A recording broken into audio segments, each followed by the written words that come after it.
Hello and a very good morning to all our viewers. You're watching the morning news show on CNN News 18 with me, Sakshi Singh Litoria, here to walk you through the top headlines from the nation and across the globe. At the top of this segment, we will be taking you through all the developments with regards to US presidential elections 2024. Well, in a political earthquake that upends an already extraordinary 2024 race for the White House, US President Joe Biden has dropped out of the US presidential election and endorsed Vice President Kamala Harris as the Democratic Party's new nominee. Well, Biden said that he was acting in the quote-unquote best interest of his party and the country as well by bowing to weeks of pressure after a disastrous June debate against Donald Trump stoked worries about his age and mental fitness as well. Among other things, this will make Kamala Harris, assuming rest of the party accepts Biden's endorsement and in fact confirms her as the nominee, the first non-white female and the first Indian-American candidate for the US presidency as well, something very huge. Trump quickly reacted to it, saying Biden had not been quote-unquote fit to run or quote-unquote fit to serve as president. He even hit out at Kamala Harris, saying that she's even more incompetent and easier to defeat than Biden. President Joe Biden Sunday afternoon saying he's dropping out of the race for president, but will remain in office until the end of his term. The president posting a letter on X saying, quote, "I believe it is in the best interest of my party and the country for me to stand down and to focus solely on fulfilling my duties as president for the remainder of my term." I think today we should focus on Joe Biden's incredible legacy of service to our nation, his selflessness, his accomplishments in his decades in the Senate. In a separate post, he went on to say that he is endorsing Vice President Kamala Harris as the Democratic nominee. I fully support Kamala Harris. And in fact, she's been trained by the best. Joe Biden was a vice president himself, and so she probably had the best mentor. The announcement following weeks of mounting concerns over Biden's stamina and age. Calls for him to depart the race came after a widely criticized debate performance hosted by CNN less than a month ago. The president said he will address the nation later this week. He's currently isolating at his home in Delaware after testing positive for COVID Wednesday, just before he was supposed to speak at an event in Las Vegas. The Republican nominee, former President Donald Trump, responding to the news on Truth Social, saying, quote, "Crooked Joe Biden was not fit to run for president and is certainly not fit to serve and never was. It has been decades since a sitting president has decided not to seek re-election and drop out of the race. The last was Lyndon Johnson in 1968. A stunning change of mind for President Joe Biden, announcing he will no longer seek re-election in the 2024 race for the White House. While isolating with COVID, the president posted a letter on social media saying, "I believe it is in the best interest of my party and the country for me to stand down and to focus solely on fulfilling my duties as president for the remainder of my term." I know that this is a man who made a very, very, very difficult decision for himself. He's loved his country. Shortly after announcing what will likely be the final chapter in his 50-plus year political career, Biden putting his support behind his running mate, Vice President Kamala Harris, to be the Democratic nominee. Harris responding to the president's decision, saying, "I am honored to have the president's endorsement, and my intention is to earn and win this nomination." I support Vice President Harris. I am very hopeful that we will come out of our convention next month united. Former president and Republican nominee Donald Trump reacting to Biden's move, saying on Truth Social, "Crooked Joe Biden was not fit to run for president, and he is certainly not fit to serve." Biden is the first president to drop out of a re-election bid since Lyndon Johnson in 1968. Some potential Democratic voters divided about Biden's choice and emotional. Think about how difficult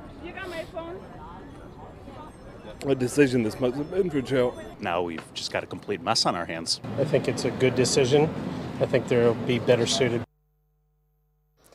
We have CNN News 18's Akanksha joining us live on the broadcast as well. Akanksha, very good morning to you. Looking at the thunderous applaud and support pouring in on Donald Trump at every rally and every address that he has been doing. In fact, after that assassination bid also. And now Joe Biden announcing, that he is quitting out of the race and endorsing Kamala Harris. Is the path going to be easier for Kamala Harris this time around? Because it does not look like so.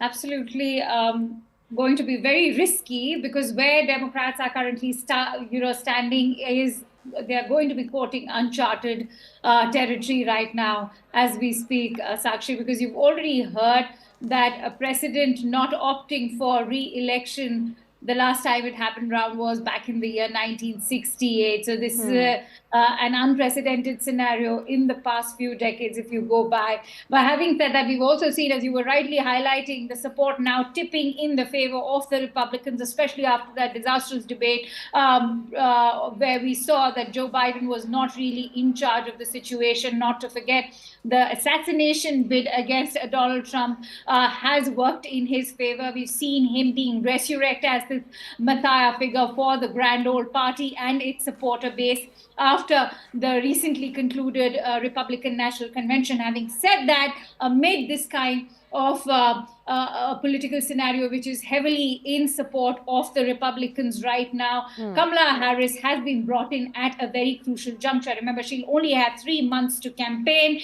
yet she will have access to campaign funds. That is, if all those Democrat delegates who have supported Joe Biden will choose to go ahead with Kamala Harris as the final nominee. If that doesn't happen, means that again a Pandora's box for the Democrats, because then that means that will require more political jockeying, which means that there will be sanctioned forums where various other Democrats, like the various candidates, whether it is the California Governor Gavin Newsom, or you have the Governor of Michigan, all of them, you have various governors currently who could be potential competition to Kamala Harris. Will they choose to, in fact, compete against Kamala Harris? Because as I highlighted, time is of essence right now. Kamala doesn't have much time. So perhaps the more likelier scenario is going to be where we do see most of the Democrats, in fact, extend their support